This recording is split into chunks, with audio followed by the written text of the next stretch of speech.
Hello and welcome to another edition of Chill with Kaiju Kim. I'm Kaiju Kim. Hope you're all doing well on this lovely afternoon, evening, whatever time it is for you. It is officially spooky season, and it's officially the 50th episode of Chill with Kaiju Kim. Yay! So, what better time than now to discuss some spooky movies from the 50s? Although one of the films we'll be talking about tonight isn't spooky, but it is still considered to be one of the hidden gems of the 50s by our guest tonight. He has done artwork for Brendan Tenold here on YouTube, as well as his own original artwork on his DeviantArt, which I have linked down below in the description. Ladies and gentlemen, please welcome Raf Enshohma. Hello, everybody. You lucky, lucky people, you. You lucky people, you. Yeah. So my friends Brayton and Andres hates it when I do that, but that's basically my hello to the world. So, hey.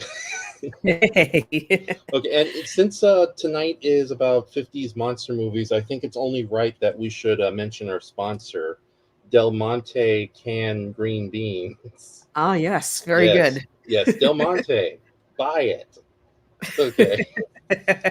So there you go. That's the only silly gag I'm doing tonight. But I'm actually quite honored to be on this show, and also the 50th episode. It's like all the pressure now. Oh, no pressure here. It's all Hmm. fun and games here on Chill with Kaiju Kim. Hmm. So, Yeah, so and true to the title, we're just having like just a basic conversation about a 50s monster movies and three particular titles I'd like to bring up. But go on. I'm sorry for interrupting. no, you're good. So for the two people in the audience who don't know who you are, why don't you just give a brief background about yourself? I'm in Shoma. I'm sort of an eccentric artist. I do a lot of kaiju fan art as well as tons of original characters. Although only recently have I been using this year to finally get something published. Hopefully, I can get. I'm not going to go into detail for various reasons, but if things go well, I'll have something ready by the end of the year.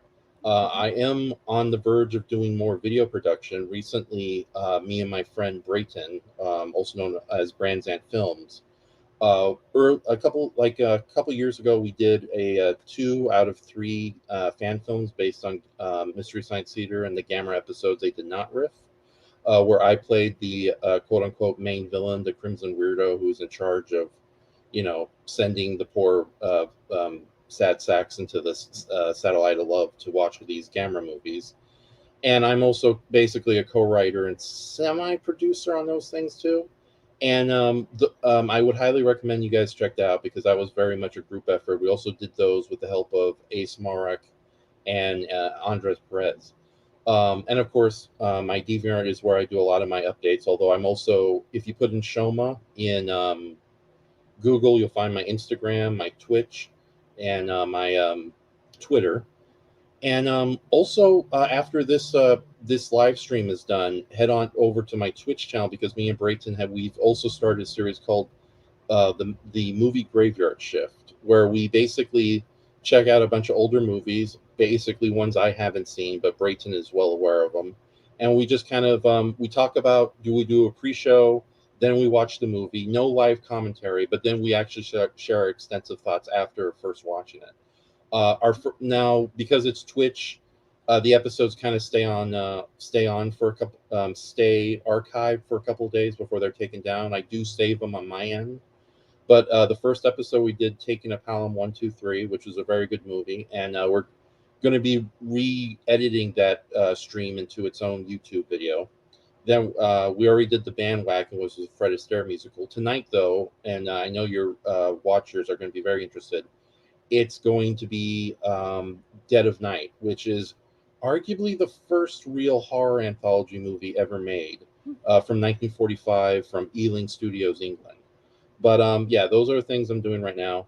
sorry, I'm not I don't have like published books like the great, wonderful Patrick Galvin or the little guy with the robot comic, but No, so you're good. thank you. I like I told you before, like no celebrity status required to come on the show. You just got to be Oh, thank a goodness. fan of kaiju. Speaking of which, we cannot move forward without first of all saying hello to the who we have in the chat tonight. We got Goji Shay. Hello, Shay. What's up? Wonderful guy. Doomzilla. What's up, my Also a wonderful friend? guy. Also, a lot of wonderful people here tonight, like Warrior King Forever. Oh, Yes, hey, Warrior hello. King. Hey.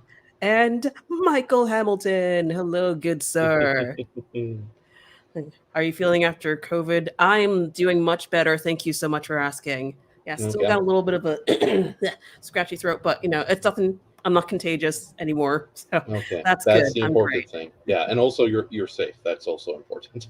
Yes. Ooh, and we got the monster report in. Heads up, Nick. How's it going? Thanks for Mhm. stopping by. All right, all right. So before we move on with our main discussion, we have to ask the three questions, which is how did you get into Godzilla? What's your favorite Godzilla film? And what's your favorite non Godzilla kaiju film? Good questions. I'll try to keep them shorter than the introduction. Okay, so I am a very old man. No, I'm a child of the '80s. I was born in 1982, but I lived in that wonderful time from the mid to late '80s to the early '90s, where they would still show movies on television, and a wide variety of films. You know, like Mystery Science Theater famously said, you know, their station was so terrible that they would get like five good movies, but the package they got was like 28 or 50 other bad movies. But for me, that was great because there was always a lot of interesting monster movies playing on local channels. And dad and mom got basic cable around when I was 8. And but how I got into Godzilla was I've always known about Godzilla. He's like one of those major characters you'd always hear whenever people would talk about Frankenstein or King Kong and all that. Unfortunately, for I don't know if I avoided them or not. And again, I'm another kid who grew up loving dinosaurs, as well as the Saturday morning cartoon stuff. But I never saw a Godzilla movie in my life. I had vague not regulations, memories. Words are hard. Yes, thank you. Um, of maybe like hiding behind a sofa while Godzilla 1985 was playing in the living room. But on 1990, on our local KCAL 13, Channel 13, there was a Godzilla marathon hosted by a guy in a terrible Michelangelo Ninja Turtle costume who was giving away a surplus of those inflatable Godzilla toys that were like roughly 5 feet tall. And even though I never joined the contest, me and my brothers definitely checked out the movies. And the first film, of course, was Godzilla versus Mothra, which, as a little kid who has never really seen a Japanese monster movie, it kind of blew my mind. Because, yes, I grew up with, the typical kind of 80s science fiction fantasy films, but they always were kind of hampered a bit, if I should say. Sort of like all the fantasy and wonder that was happening in the fantasy world was never connected to the real world. It was always strictly or starkly disconnected. It's like, especially with the characters, like, it's like growing up, I loved movies like Tron and Never Ending Story, but the fantasy world was always separate from this quote unquote real world. And there was always like more spectacular things happening in Saturday morning cartoons, but the Saturday morning cartoons, I hate to say, a lot of them look like, the so to see Godzilla versus Mothra, a movie where a really well done guy in a dinosaur suit was rampaging through modern day Tokyo with the military and the government, not easily denying it. It wasn't an alien invasion in a small town. This was like a behemoth running rampant through a city. And then to have those same news reporters and scientists and human heroes go off to a fairy tale island to ask for the help of a giant moth goddess and some fairies. As a little kid, it's like, oh my god, this is like the real Ghostbusters, but in live action. So and of course, I was followed up with Monster Zero and Godzilla's Revenge, War of the Gargantuas, the whole UPA Godzilla thing, and ended at the night with Rodan, followed by Godzilla 1950, the original Godzilla King of the Monsters. And I still have those VHS tapes somewhere, and I'm planning on converting them so that people can at least see the commercials and the Michelangelo bits. But yeah, though that was like my introduction to Godzilla, and was just downhill from there. Okay. Because yeah, and I got into just monster movies in general. But now to get to my favorite Godzilla movie was the second question. Yes. Yes, that's a simpler question. There's a lot of great Japanese monster Godzilla movies out there, but if I had to pick one, it would definitely have to be Godzilla versus Hedorah. And I know that one is really unpopular with a lot of Godzilla fans, but for me, it's kind of like the best way I can describe it is it's like Sesame Street doing funky horror is the best way I can describe it. Because if you remember Sesame Street back in when it started, had like really cool short films and kind of an interesting attitude that a visual attitude that you don't see that often in children's films anymore. And Godzilla vs. Hedorah felt like it took some of the creepier shorts from Sesame Street and just extended it into its own kind of like child-friendly adventure nightmare, I think. And it's like I actually, yeah, I That's about actually accurate, yeah. thank you, child-friendly nightmare Child-friendly adventure nightmare. nightmare. Yes, and not only that, but it's like I just love the whole atmosphere of the whole movie. Like it's definitely nowhere like I don't want to call it an artistic Godzilla movie, but I think it succeeds in its style. It's like what is it? There's style over substance. Godzilla vs. Hedorah for me is there is substance within the style. So and not only, and also Hedorah is a great monster. He's probably I could never make a top 10 list of favorite kaiju, but I know number one is Hedorah because he is such a great villain. He is so weird. Like he is not deliberately malicious. He is just again like a Lovecraftian baby who's just wandering around the world, wondering. It's like He's misunderstood. yeah, misunderstood. Like I think in better circumstances, Mr. Hetero would probably be a nice guy Godzilla could become friends with, but unfortunately, he's this alien blob of death that he just shows up and people die. So, so yeah, but that would definitely be my favorite Godzilla movie and favorite non-Godzilla kaiju film. Yes. I'm gonna have to cheat a little bit. Can I do a tie? Sure. Okay. These two movies are fairly recent. I'm a big fan of Gamera the Brave. Mhm. Yeah, I think that's equal up. It's not as good as the Iron Giant, but it's very close there. It's almost like Gamera by the way of Studio Ghibli and Brad Bird. And secondly, this is not really a guilty pleasure, but I enjoy it just because of its pure spectacle and space fantasy adventure. Ultraman Zero: The Revenge of Ultraman Belial, or simply The Revenge of Belial, which is basically extremely imaginative Ultraman meets Star Wars at its best. So, have you seen that last one? I have not. Okay, that's I would definitely recommend. I know Tubi, the free streaming service everyone hates, but it's better than the paid ones. I don't hate it. I actually watched Ultraman Ace for the first time last night on Tubi, so Awesome, I'm happy of you. Yeah, no Ace, yeah, Ultraman Ace is okay, but I adore Tubi because yeah, I know a lot of people hate that streaming service for like the weirdest reasons whatsoever, mainly because of commercials, but I can deal with the commercials. I yeah, mean, yeah. And plus, there's streaming services with even worse commercial services. Tubi, it's just six commercials back to the movie. It's like Hulu, its commercials will sometimes get stuck in a loop, and it just plays endlessly the same commercial. yeah, But that's annoying. Yeah.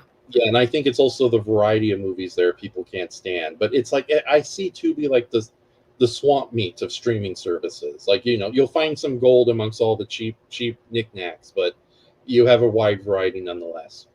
So, but yeah, The Revenge of Ultraman Belial and Gamera the Brave are my favorite non-Godzilla kaiju films. All right, very good, excellent Okay, choices. I think thank the you. first time anyone picked an Ultraman movie as their non Godzilla kaiju film.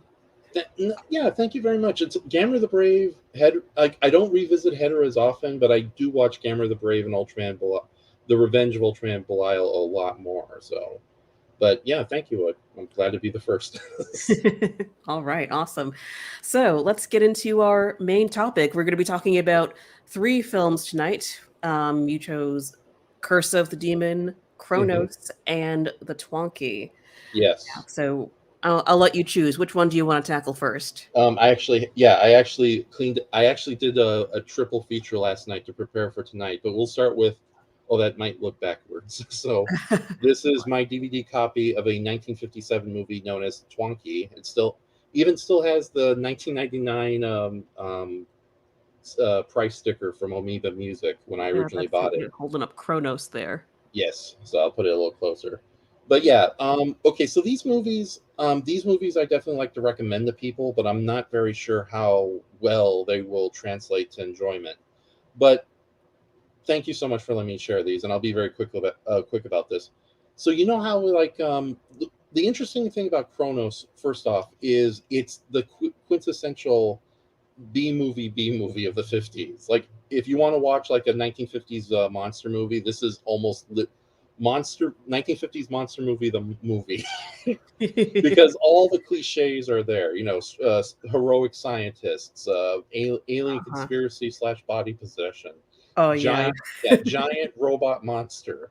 And it's funny too because I think it's an independent production. It was definitely low budget. It was made from Regal Pictures, but it's actually extremely well done for what it is. Like an interesting point is the movie uses a lot of stock footage, but it merges it together with a lot of like really clever editing and a couple of original effects shots to make it a little more special than just like really crummy stock footage from like say an arguably more well-known and more beloved movie, The Giant Claw. And I actually like The Giant Claw, surprisingly. But and so with that says like it's a very short length. It's only 78 minutes, so it doesn't overstay its welcome. What's most interesting about Kronos, though, and why I kind of wanted to talk about it, was you know how a lot of people in the kaiju community say that American giant monsters kind of suck or are a lot less depowered or weak compared to Japanese monsters. Hmm. Well, yeah, and that is true. Even the most famous movie monsters in American cinema can just be taken down with a bullet. Not Kronos. It's like as you can see, this guy looks like a refrigerator mixed with a modern art lamp sculpture. And while it's not a very impressive monster design, he is very impressive in his power. This is literally a giant robot energy vampire that goes around just attacking nuclear power plants and stealing energy for its alien masters. And it is such a powerful machine that yeah, it's defeated at the end. But I would honestly say I think Kronos might be one of the few monsters in fiction who could possibly take out Godzilla because yeah, like drain Godzilla the same way that Kaiser Ghidorah did just before his little human friends tried to save him. But yeah, this is a pretty fun movie, and I would highly recommend it. I know there's a version of it floating around on YouTube, not official, but if anybody wanted to give it a chance to watch, I would definitely recommend it. Granted, I said it was like 1950s monster movie, the movie. So it It does get is. yeah. So don't get too excited. It's not like a thrill pack monster movie a minute. So it's kind of very similar to like maybe them or the Beast from 25,000 Fathoms, where there's some really good show pieces, but there are still dialogue bits. But like I said, it's very well done for what it is, and it also stars Jeff Morrow, who if you're familiar with This Island Earth, he played the lead alien Exeter, the big forehead guy with the white hair. And he is also the hotshot jet pilot in The Giant Claw and the lead alien in Killers from Space. And Jeff Morrow, he almost had a career like he doesn't look like the this is him right by the way. He doesn't look like the big jawed hero that you would, associate with these kind of monster movies. In fact, he's rather soft spoken and almost like a big boyish old man, for lack of a better term. But he was very much like the actor you go to if you wanted to bring some class and likability to your various monster movies and sci-fi films from the 50s. So, and even shows up in like the one Twilight Zone episode he showed up which was a nice place to visit. So the one with the three astronauts land on a planet that seems to be frozen in time. So, but yeah, I would highly recommend Kronos if you want to see like one of the rare American giant monsters who could possibly take out Godzilla or at least be equal to him. So, All right, no offense to Godzilla, but Yeah, don't disrespect Godzilla here. We don't take kindly to Godzilla slander here over here. no. But Oh, no, I love Godzilla, but I know, it's I know. yeah, yeah. It's like when you send Hulk Hogan against Goliath, it's like there's going to be a power struggle. So, All right, yeah, but to those playing at home who are not familiar with Kronos, hmm the plot synopsis for this film that I grabbed off IMDb is: hmm aliens from another world send a huge robotic accumulator to invade the Earth and absorb all energy that comes in contact with.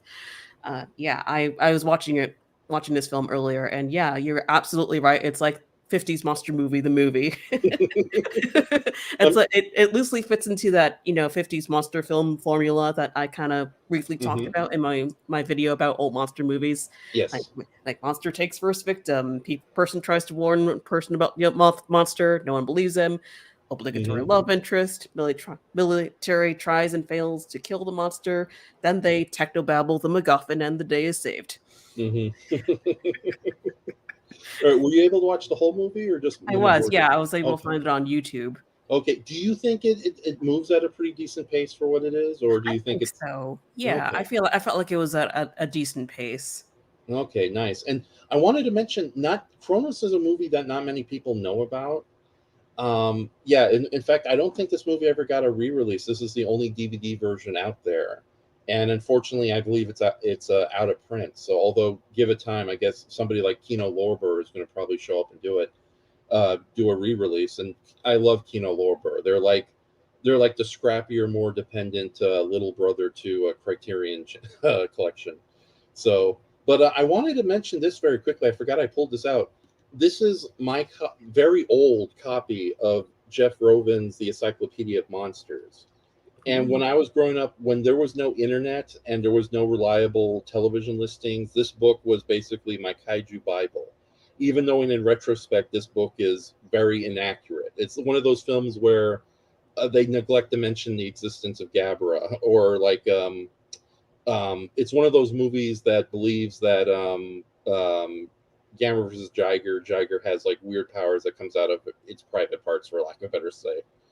Um, but with that said, though, this was still like very valued, and this is still my original copy. So much so that's very old, and as you can see, a lot of my kid research notes are still in there.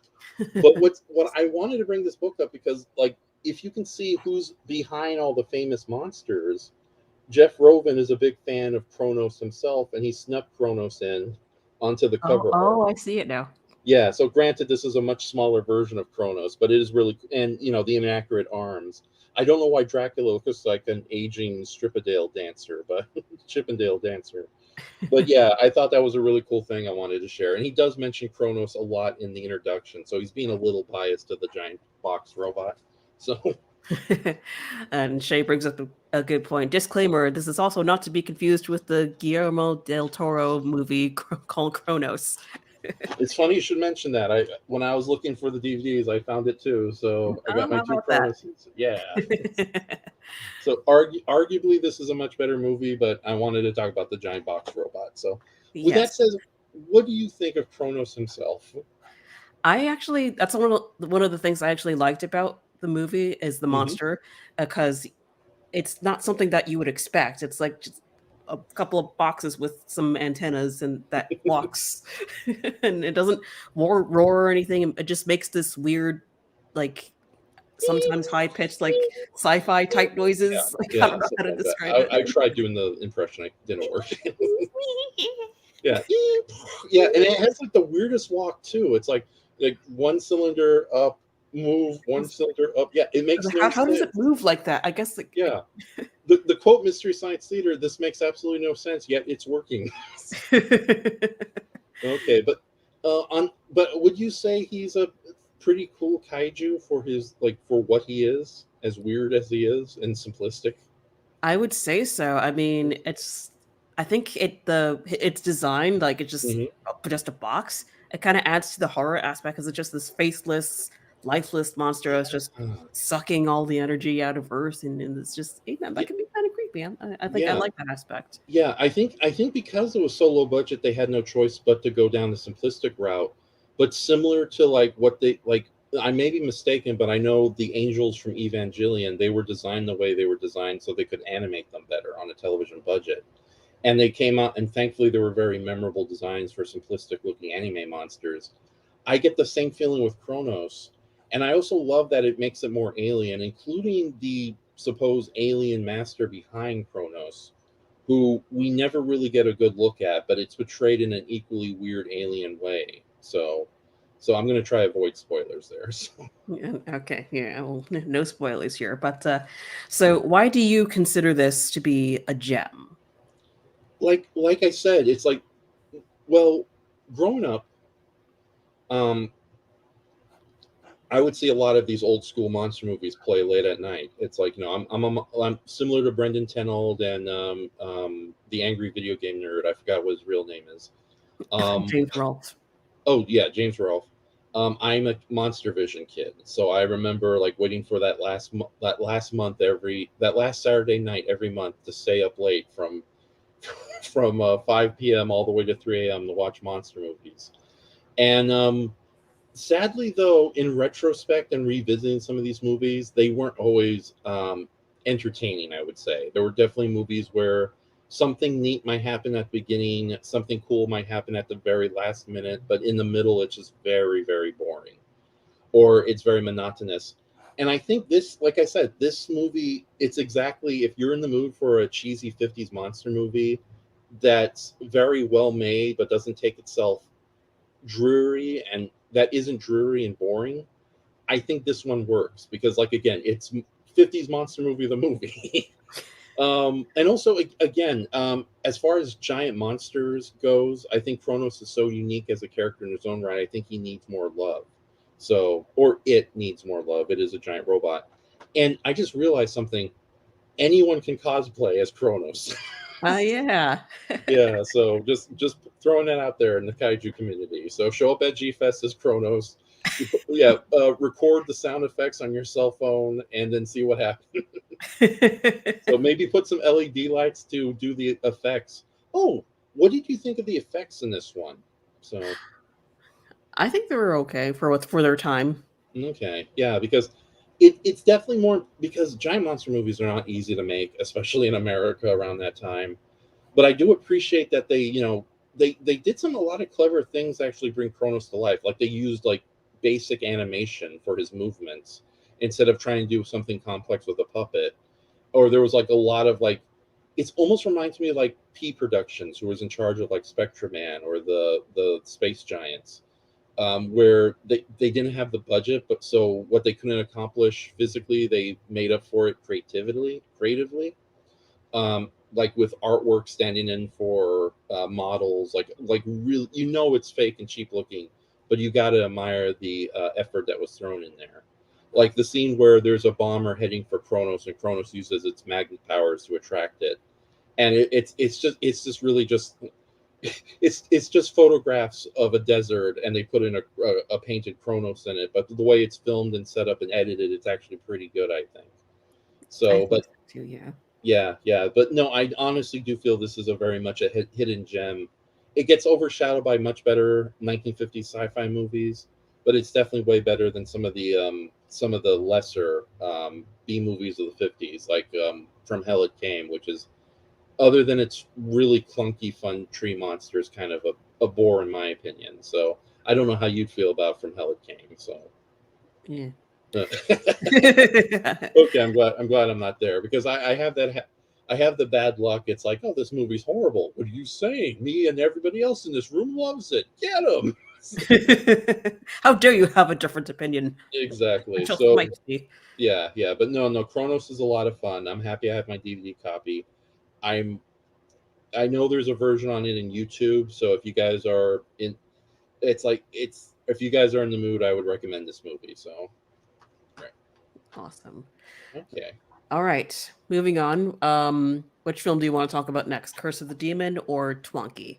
I think I'm gonna talk. Well, do you want to save the best for last, or you want to just Wait. Which one do you consider the best? oh, Curse of the Demons, absolutely. So, um, I actually didn't get around to watching that one. mhm. That's the only one I didn't watch in preparation for the stream. But from what I've seen, that monster. looks very much like my sleep paralysis demon. So The there's walk. that. Are you talking about Curse of the Demon? Yes. Okay, because the Twonky is just a walking television. Yeah, yeah, no, yeah, no. I like the Twonky. We'll get to that, but let's just quickly talk about Curse of the Demon because I don't have a whole lot to say about it since I didn't get a chance to watch it. Okay, yeah. Here is the DVD cover for Curse of the Demon. This one was released by Paramount and TriStar. And again, this is another one where I think it's out of print, and it's a shame because it has both the American version and the original British uncut version. But thankfully, I think this DVD might be easy to find. And I know Turner Classic Movies airs the movie all the time. Like, just wait a month. There's Curse. They show the American version, unfortunately. But if you want it, both versions are pretty decent. But okay, so this is the one you haven't seen, so I'm gonna have to sell you on this one by myself. And I don't know. From what I've seen about it, let's read the plot synopsis real quick. So, Okay. American professor John Holden arrives in London for a parapsychology conference, only to find himself investigating the mysterious actions of devil worshipper Julian Carswell. Eh, Yeah. not Well, too crazy about devil worshiping, but yeah. Well, thankfully, I'm happy to say that this is a very intelligently made movie, and that's largely because of its director and the overseer of the whole production. Where are you, sir? Jacques Tourneur, who was a associate and partner, a filming partner of Val Lewton, who responsible for movies like Curse of the Cat People, Curse of the Cat People, and Bedlam, and all those like really atmospheric gothic thrillers that border on the supernatural, but are really just really good yarns in their own right. And Val Lewton's films whether he directed them or just produced them, are well known for having a lot of dark atmosphere and jump scares and really intriguing ideas that are way more sophisticated than you would expect. And Curse of the Demon is perfect in that regard. What's even funnier is my sister-in-law, Krista, saw this movie not too long ago, and she's a big X-Files fan. And she said, and that's the reason I recommend it. She said, "Yes, you're right. This is very much like if the X-Files was a 1950s monster movie, this be it." And I would even argue maybe even better than the X-Files, because even though in the X-Files had a lot of really good episodes, there was more clunkers, and as a singular thing, Curse of the Demons, I think, delivers beautifully. As for the Satan worshiping thing, thankfully this was before the late '60s, where that thing kind of went way too much in vogue with movies like Rosemary Baby and tons of ripoffs of Rosemary Babies.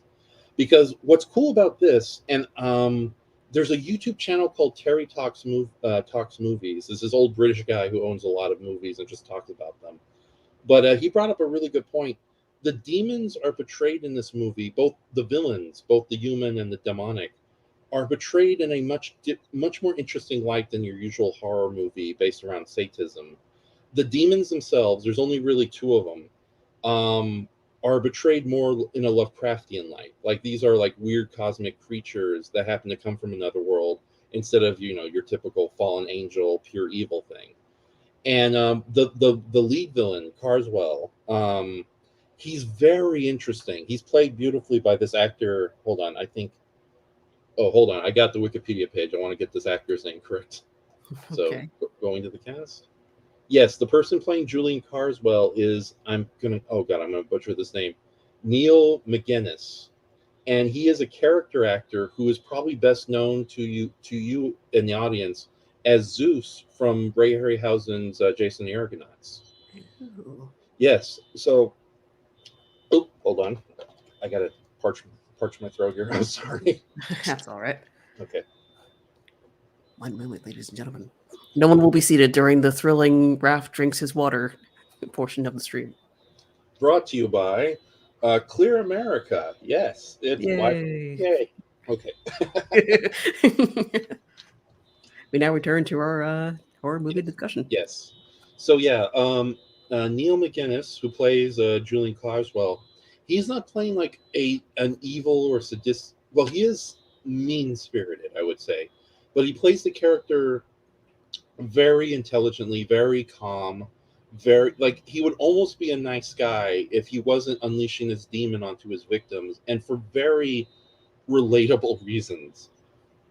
Because in the story, our heroes are trying to expose his demon worshipping cult or his satanic cult, but he's continuing his cult not out of evil or anything, but out of business, commerce, because he's we discover that he used to be like a two-bit magician who somehow stumbled upon all this incredible knowledge of ancient demon summoning, and witchcraft, and he's used it to begin a devil cult in which his worshippers pay him a lot of money, and he lives a pretty comfortable life in a mansion in the countryside.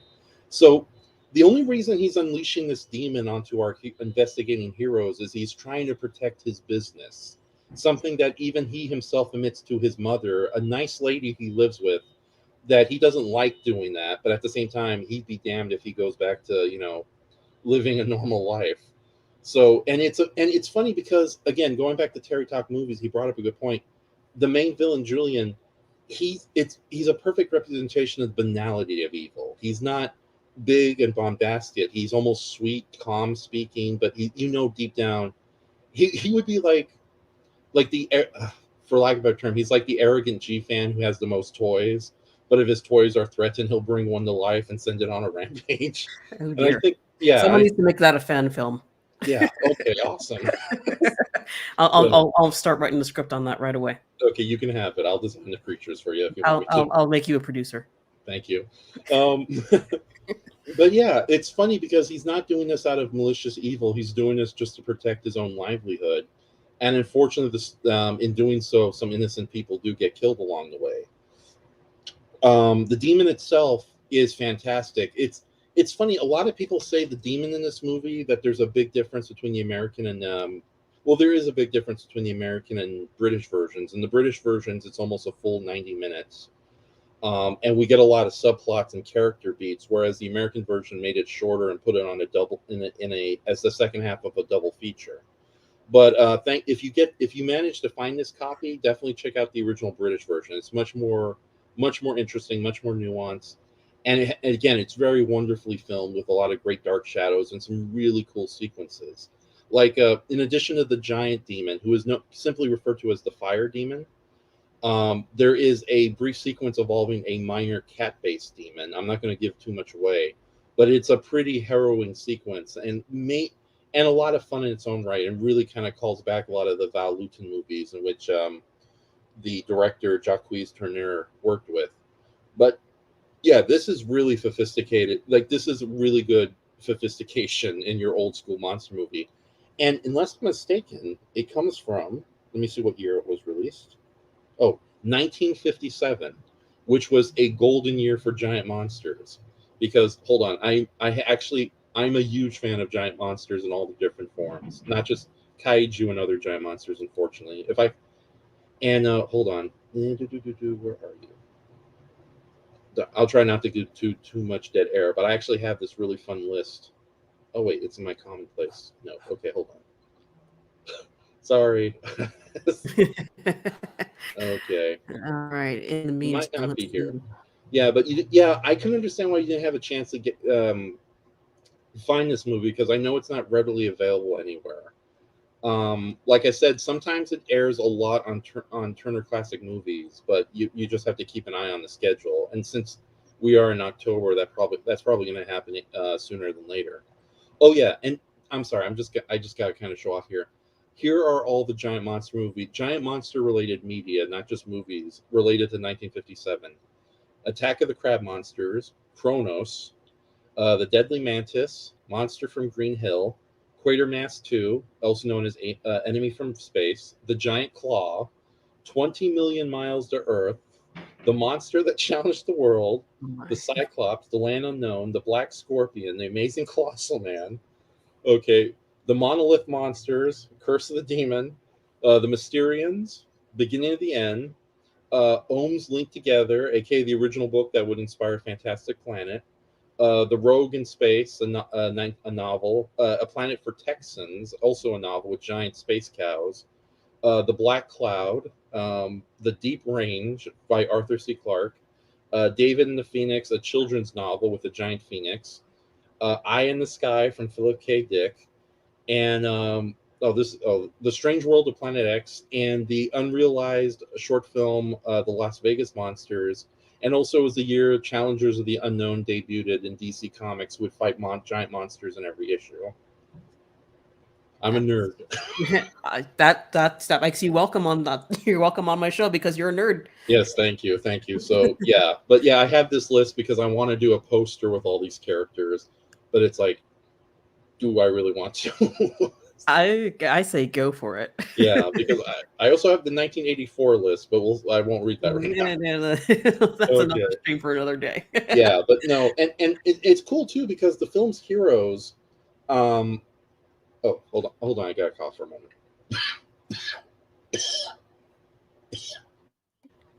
I Good. apologize. Yeah, I apologize about that.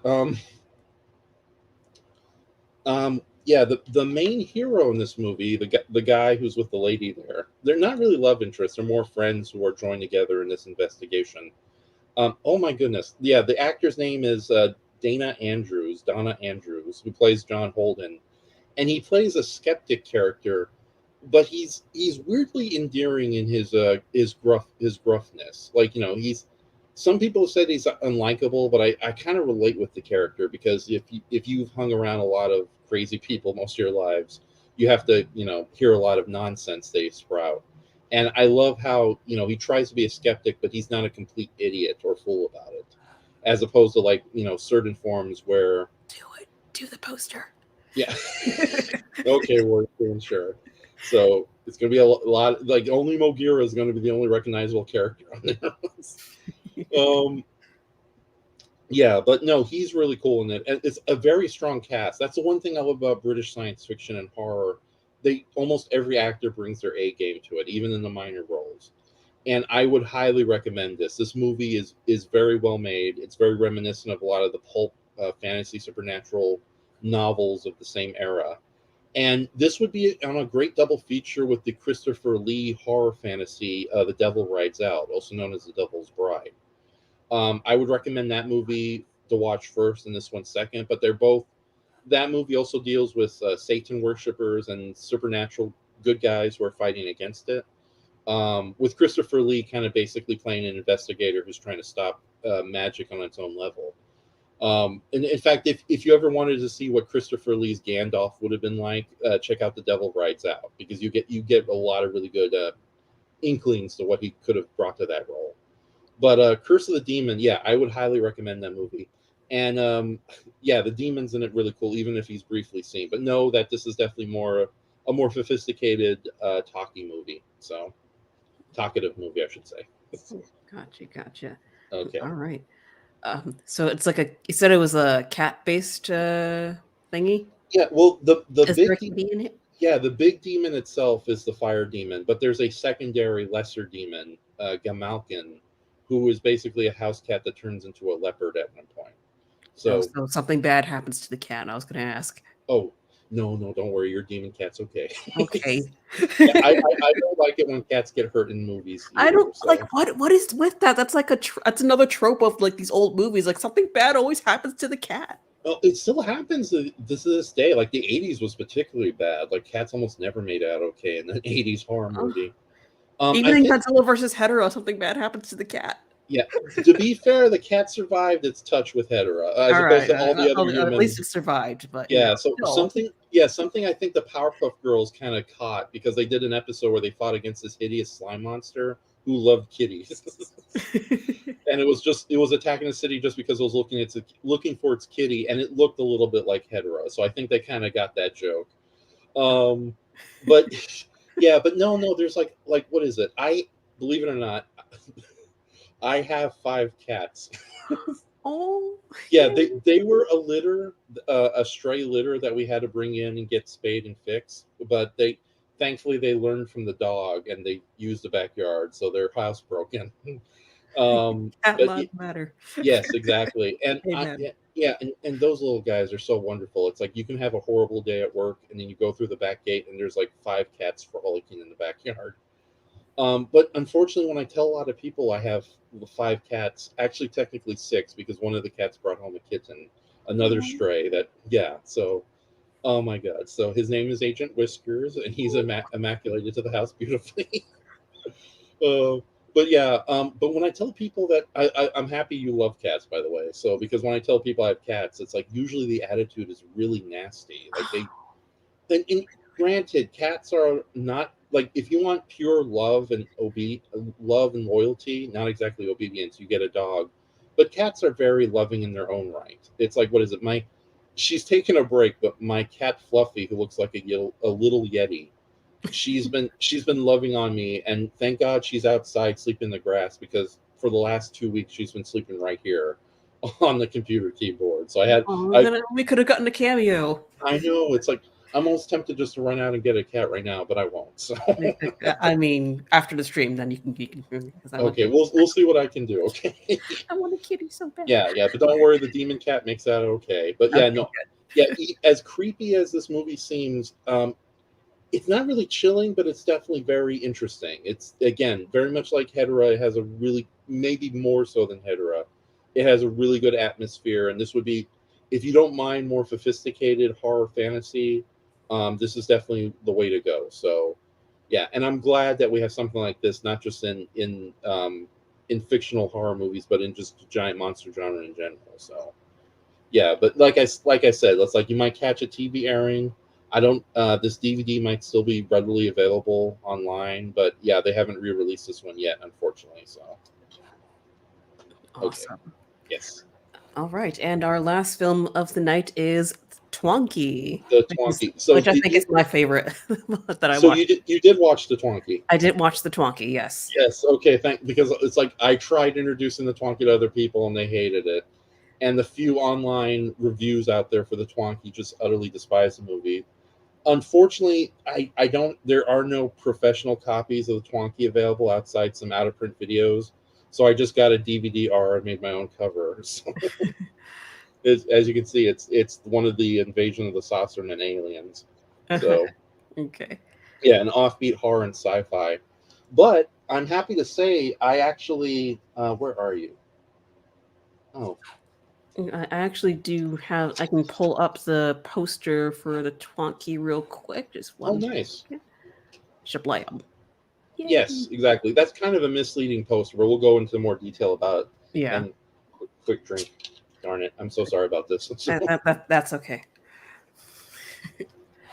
But yeah, this was a really fun movie. Like right off the bat, you can tell it's just like lighthearted and fun. Not a horror movie, but it could have been a horror movie if Hmm. if it wanted to be. Because let me pull up the plot synopsis here.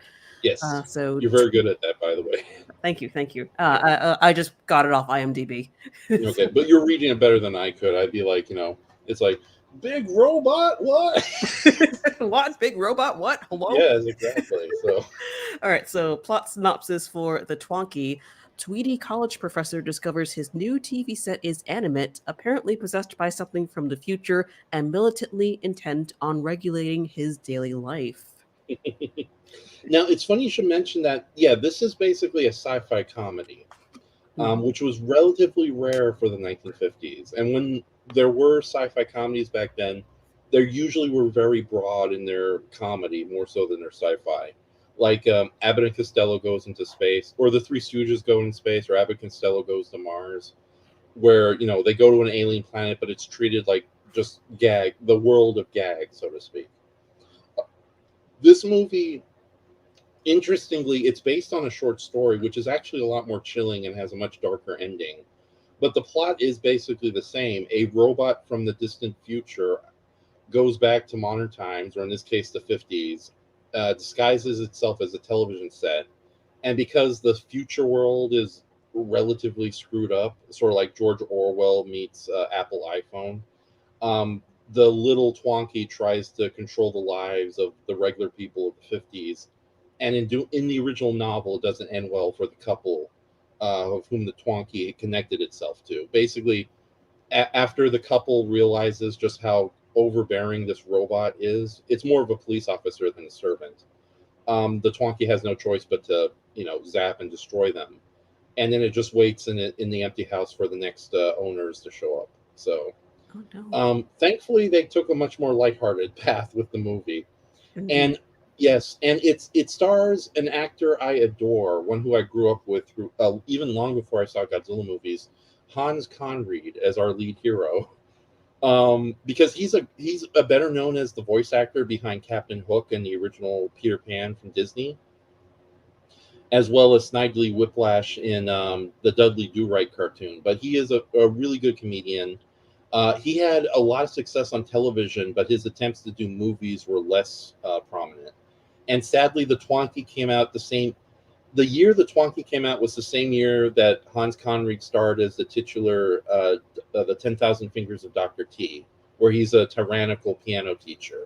And that's a live action movie that was written and co directed by Dr. Seuss. Um, Unfortunately, even knowing that was a good year for Hans Conried to actually be the star of these two movies, the end results of these movies weren't good. The 5,000 Fingers of Dr. T. Williker, or Dr. T, which I think is actually a really good movie. I would highly recommend.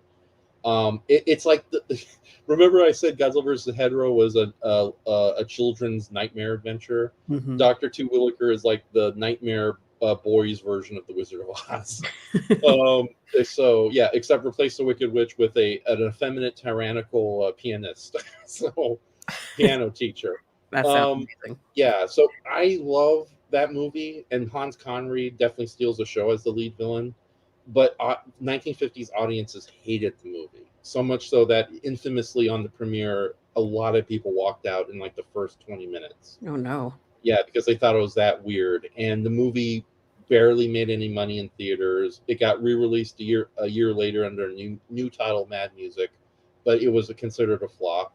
Dr. Seuss decided to never do another big screen movie ever again. Hans Conried returned to television, and sadly, the story behind the Twonky was when Hans Conried and his cast were making the movie, they were wondering, so is this movie a tax write-off because it seems a little low budget? And the producer is like, oh yeah, it's a tax write-off. Just deal with it.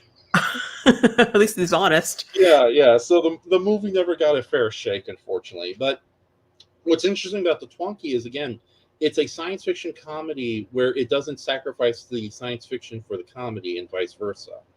And while comedy is objective and doesn't age well, I think this movie is very charming, largely because of the presence of Hans Conried, but the whole overall cast of characters in it, they kind of have like a much more subdued I Love Lucy vibe to them, I would say, especially with some of the side characters like the ex science teacher turned coach of the local college, Yeah. and I don't know if she's a blackmailer or she actually is a bill collector, but that one weird lady who shows up at the end who insists that she's here to collect money from the house. Yeah. So it's never made clear what exactly her deal is. Yeah, that was weird. Yeah, I think she was just a con artist who just She probably just over. was like, "Oh, you owe me money. I'm just gonna stay at your house." It's like, Exactly. So maybe she overheard the Twonky trying to call for a. There's one recurring gag where the Twonky, in a desperate attempt to try to calm down Hans Conried, is making phone calls for a lady entertainer, and and the people on the other side are very upset. So it actually leads to some nothing like a 1960s sex comedy, but yeah, it is kind of a recurring gag that this robot is trying to help its owner, but it's smothering him. It's smothering him in its own weird way. So, and it's funny too because, again, I don't want to say the movie is ahead of its time, but it's almost like a precursor to a lot of recent horror films where you have like a version of Siri or Alexis that goes mad, and its artificial intelligence tries to go after the its masters. Although Mhm. here the Twonky is a little more insidious because it's like RT. It's like if R2D2 lived in a George Orwell novel and teleported to modern times and tried to be your friend. It'd be complicated.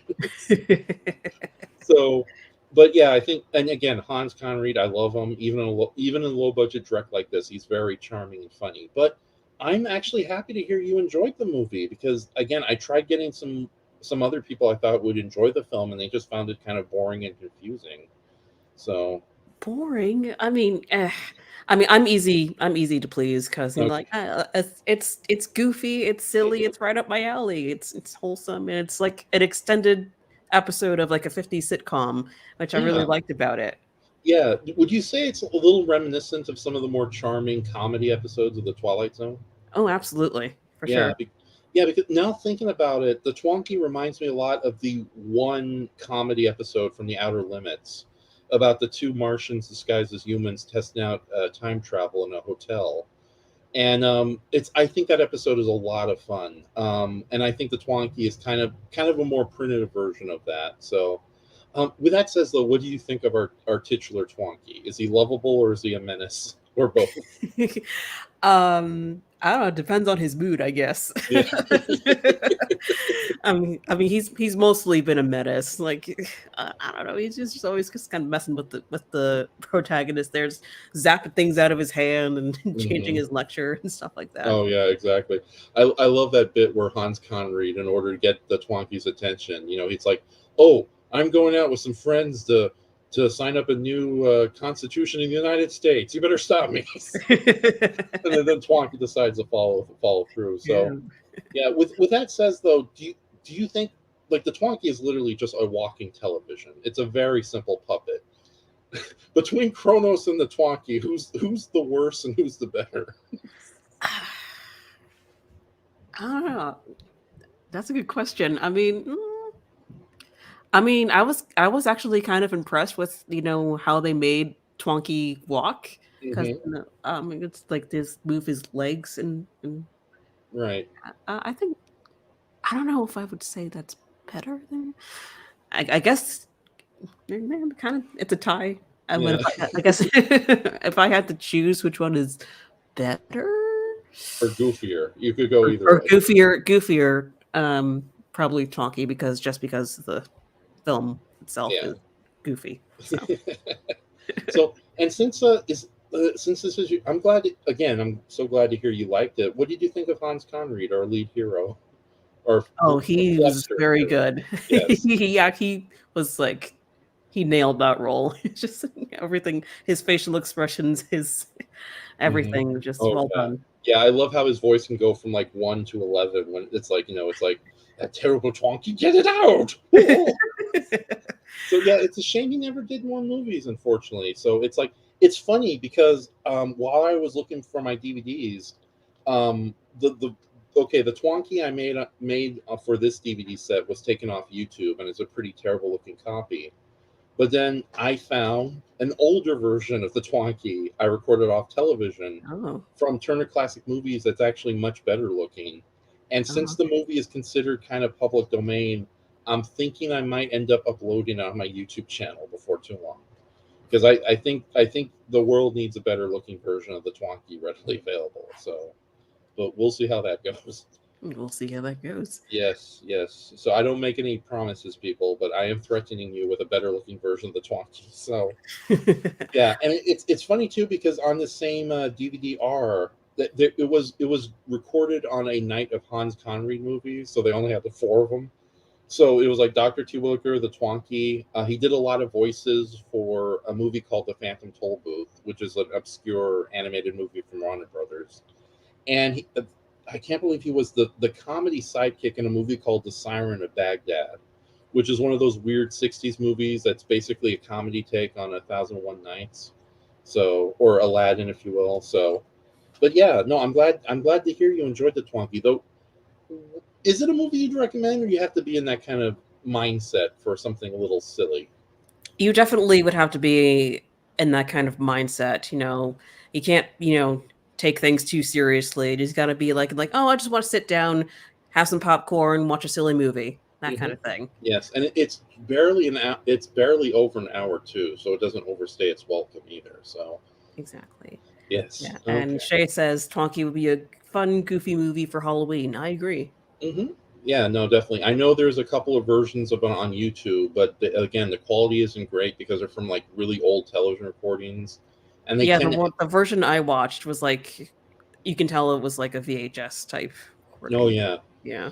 yeah. So no, I'm happy. I found my better basic cable television version from 2000 or something. So okay, so but yeah, that's pretty much the main three movies I wanted to recommend. So um And how are we doing time wise? We're not going over an hour, or we're about to hit No, it. we're fine. We're good. Okay. Just one or two more questions, and then we can wrap it up here. So, like, how would you rank these three films, like from your favorite to your least favorite?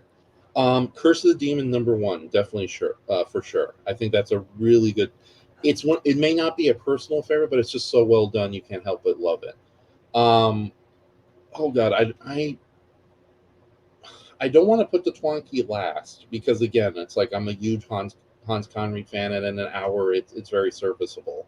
But I think Kronos would be in a close third place. I think, or or Twonky would be right behind Kronos. But that's how I would probably go. Like Curse the Demon first, and Kronos maybe leading the charge before the Twonky. So right, Awesome, awesome. yeah. So, and any off the top of your head, any other like obscure films from like the 1950s that need more love? Um, that's a good. It's funny. I'm not. I won't go too much. I know I've been talking a lot this time. I do have that problem, unfortunately. That's okay. That's I like guests that talk a lot. Yes, thank you. I'd be more than happy to come back and share more obscure kaiju knowledges. But I even found these. I'll briefly list these. We can talk about these in lengths in the future. But the monster that challenged the world, Ooh. which also has Hans Connery playing one of the heroic scientists in it. So, and interesting, this movie was written by a woman, so it has a very cool early feminist bent to it because all the female characters are treated in a very respectful, intelligent light, working alongside the men. And it's almost like it's weird. It features one of the most horrifying giant monsters ever, this killer sea slug that, murders people in nasty ways. And yet, in between the movie, it's almost like a very nice slice of life movie on this military base and these scientists and soldiers and secretaries just getting along and trying to solve the mystery together. So it's a very effective little science fiction thriller. And this is the Blu-ray released by Kino Lorber. And amazingly, Kino Lorber does like they have a really good audio commentary on this. From film historian Tom Weaver, he goes into incredible detail about the making of this movie. So yeah, so I would if you can find that, I would highly recommend that. For kaiju fans, though, if you want a bigger giant monster movie, and especially one in the Lost World, I would highly recommend The Land Unknown. This is another movie from 1957. Ooh, how um, about that? yes. So, and this is even though the dinosaur effects aren't very convincing, this is infamously the one with the really wonky looking Tyrannosaurus costume with the giant oversized head that would later be reused as Spot the Dragon and the Monsters. Um, this one still though, I love the art direction. They make the prehistoric world feel very not imaginative, but very it's very cool looking. Like you want a 1950s dinosaur island, this is the way to go. It's very foggy. It's very cool suitmation and puppet effects, as well as a couple of wrestling real world lizards, but thankfully it's not like full on animal abuse like you see in other fake lizard portraying dinosaur films. And what's interesting is, unlike most 1950s Lost World movies, this one takes some kind of interesting. It does some interesting variations on the usual cliches. Like the human villain in this one, again, is surprisingly sympathetic. Um, I like this. This was a really good one. And again, this also has Tom Weaver doing the audio commentary with David Searcher. And again, I don't know who this Tom Weaver guy, but he really does his research and he shares a lot. He shares like information on like the first draft of this movie and some of the, as well as a real life event that actually inspired this film, where they found a real life volcanic spring in the Antarctic where there was algae and plant life growing around it. So no dinosaurs, but he goes into detail about that. So yeah, I again, Kino Lorber is your man for your place to go for 1950s high quality DVDs. So 1950s monster movies. And last but not least, this one's definitely the most gruesome and grim. It's like maybe even more so than, way more so than Curse of the Demon. Kaltiki the Immortal Monster. And that cover kind of mentions it right there. Oh dear. And what's interesting is this. I think this movie kind of actually this movie came out in 1959, so it's just 1 year after the Blob came out. But this is a way more horrifying late 50s take on the Blob concept. about a bunch of archaeologists in an Aztec temple awakening an ancient alien horror, and one that just grows bigger and bigger throughout the movie.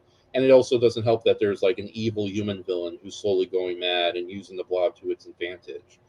But yeah, this is an early movie that was unofficially directed by Mario Bava, who, if you know, he is a major father of Italian horror, and he did made a lot of very colorful fantasy and horror movies in the 1960s, and introduced like the extreme gore that would go on to fill Italian horror later. And you do get quite a bit. There are some gruesome deaths in this. And for a 1959 movie, there are some pretty nasty gore in this one. But I think it kind of works in a kind of Lovecraft. It's definitely very Lovecraftian and like modern horror if it was done in the 50s. So, and of course, a lot of really cool camera angles and camera tricks in and out of the blob monster itself. And this is the Arrow video release. Just to be fair though, I'm not like, I collect a lot of DVDs, but I don't mind the secondhand market. So I don't mind waiting a little bit to get these DVDs. And thankfully, I was able to get this on sale through a thrift store. Can you believe it or not? So, but this one is, again, this is insanely filled with extras. So I would recommend Kaltiki the Immortal Monster too. So just be prepared to see some pretty nasty deaths. So, No, no, dear. Not probably not something I would watch. I'm very fragile. yeah, yeah. I don't To like be it. now thinking about it, the Monster that challenges the world is a much safer movie. Like the gore in this is very minor compared to what's going Okay, on in the. I might be able to handle that. Okay, yeah, The other stuff is like, that yes, sounds a bit much for me, yeah, for yeah. little Kimmy, little lady Kimmy. The All right, Land Unknown is much more fun though. I would recommend this most definitely for like a Saturday afternoon movie. So that does sound like a fun time for everyone involved. All right, so Gapasaurus says, speaking of blobs, X the Unknown is an awesome yet overlooked hammer chiller from a rejected Quartermass script featuring a giant radioactive blob. yes, Cappasaurus, good point. The X from the Unknown is also a really good British horror movie. It has similar vibes to Curse of the Demon, but again, it's dealing with, and it's interesting. It's not an alien; it's actually a living radioactive mud from the Earth's core. It's mentioned several times that this is just a wayward member of a larger species. And the movie does have some gore sequences in it, but don't worry, it's not like Kaltiki. Although there is one unfortunate doctor at halfway in the movie who gets it really bad. Um, I won't say, but it's like the poor guy. He was just going to make out with his nurse friend, and then they were talking about marriage, and then all of a sudden, radioactive blobs. Oh, he's not going to be okay. Yeah, yeah. And the funny thing about X the Unknown is the guy who wrote it, he kind of made a career of writing killer blob monsters in British media because he would take the same idea and reuse it in a radio play called The Slide. And I think he also reused it again for a Doctor Who serial, Fury from the Deep with killer seaweed. So yeah, he I hate to say it, he was basically a one trick pony. So yeah, so but no, it's like X the Unknown is a very good movie, and some of those early Quatermass movies are also very good too. But that's a whole different that the Quatermass movies could be their own episode on your show if you're ever up for it. So Alrighty. yeah, I'll send you copies. So All right, that sounds nice. mhm. Alrighty, that about wraps up our discussion of hidden gems from the 1950s. But before we head out, why don't you, for the people who came in late, plug your stuff, let everyone know where they can find your work and what you got going on. Yes. So like I said, I'm working on two books right now. Hopefully, I'll be able to show them off in full towards the end of the year. But right now, those are kind of secretive. But if you want to check out my artwork, visit me on Inshoma at DeviantArt. I also have Inshoma on Twitter. In fact, my name is correctly spelled up there. Thank you so much, Kaiju Kim. Usually, people tend to get my name wrong. So, and I just want to quickly say there's a reason why I call myself Inshoma. My real name of Rafael Gonzalez is as, I hate to say it, it's as common as dirt. So I had to make myself a pen name and stick to it. So Yeah, fair enough. yes, thank you, Kaiju Kim. So but no, I also post a lot of artwork on my Instagram, also in Shoma, Twitter in Shoma, DeviantArt in Shoma. I have a Facebook page called Enshohma Escapes to Live Again, because the original page Enshohma Lives got deleted because I shared like I shared political videos from Redacted Tonight, and Facebook didn't like it, so it's like, sorry, it's like, don't worry about it. But yeah, no, but I also run a Facebook group called Kaiju Are Unusually Tall, and it's basically, if I see something cool and kaiju related from Facebook, I share it on there, and I'll sometimes do original posts talking about lesser known monsters. And there's a couple of extensive image galleries there too. Um, and of course, I got tons of stuff on my YouTube, also in Shoma. Although a lot of it is just kind of just much longer, less focused chats. Not as entertaining as the one we did tonight, but so in fact, I love your chats. They're way better than the stuff I do. So Aw. you're welcome. So, and you have a really good knack for finding really cool guests too. So I'm the exception though. I don't know why. Oh, you're fine. I've Thank I just a little self deprecation there. So um, self-deprecation is welcome here. I self-deprecate all the time. It's fine. yes, exactly. So it's like, who's that guy in the mirror? I don't like him. Oh, Like, ew, you're nasty looking. yeah. No. But with that says, in a about an hour from now on my Twitch channel, in Shoma Lives, me and Brayton, we're going to do the third episode of the movie Graveyard Shift. And like I said at the start of the show, we're going to be revisiting what is arguably the first British horror anthology movie, or just the first horror anthology movie, period, Dead of Night from 1945. So I might have got the year wrong there, but yeah, we'll be showing that. So come and join us if you can. Even if you don't have a Twitch account, you can still watch the movie along with us. So, and I'm going to try do a live watch of Bride of Frankenstein later in the month on my YouTube channel.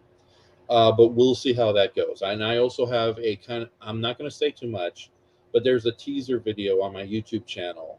And if you're wondering what's with the weird skull and crab claws, you'll find out later this month. I'm working on something big. So yeah. Ooh, Halloween. Oh, Ooh. yes. And last but not least, definitely check out the fan films I co-wrote and co-starred in, called Mystery Science Theater versus Gamera Round Two. We riffed Gamera versus Virus and Gamera versus Jiger 2 years before Mystery Science Theater itself did it officially, and thankfully that our attempt is still online. But it's yeah, just I would highly recommend those short films. We all four of us were firing on all cylinders when we made that one. So we're trying to do the third episode, but we'll see where that goes. So Alrighty. So thank you so much for coming on to my show. It's been a pleasure.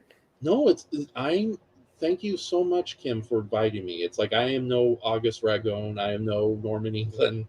I'm not even Little Robot Man. But it's we know who we're talking about. But no, I deeply appreciate you just bringing me on the show. I'm sorry if I went overboard talking about all these No, you're fine. flipping monster movies. That's why we're here. Chill with Kaiju Kim is a place to chill and geek out about stuff we love. So, Yes. Before we log off, I would recommend, there's a subject I would like to talk about in the future with you if you need me ever again. Just our thoughts on the monsters of Power Rangers, and maybe even just ooh, focus on our, because like I have a lot to say about the monsters in Zoo Ranger in the first season of Power Rangers, and maybe some of the, yeah. So there's a subject we can do. So okay, all right. I will put you down for a later date then, because that's nice. definitely something I want to. Yeah. We'll talk about that. But for now, ladies and gentlemen, to you watching at home, thank you so much for taking time out of your day/night to hang out with me and my fantastic guest. Don't forget to subscribe to this channel if you haven't already. Like this stream if you had a good time here tonight. And sponsored by Del Monte. Yes, very good. Yes. Tune in next week, Sunday, 7 p.m. Eastern Time, for another edition of Chill with Kaiju Kim. Thanks for watching. See you next time. All right. Bye, everybody.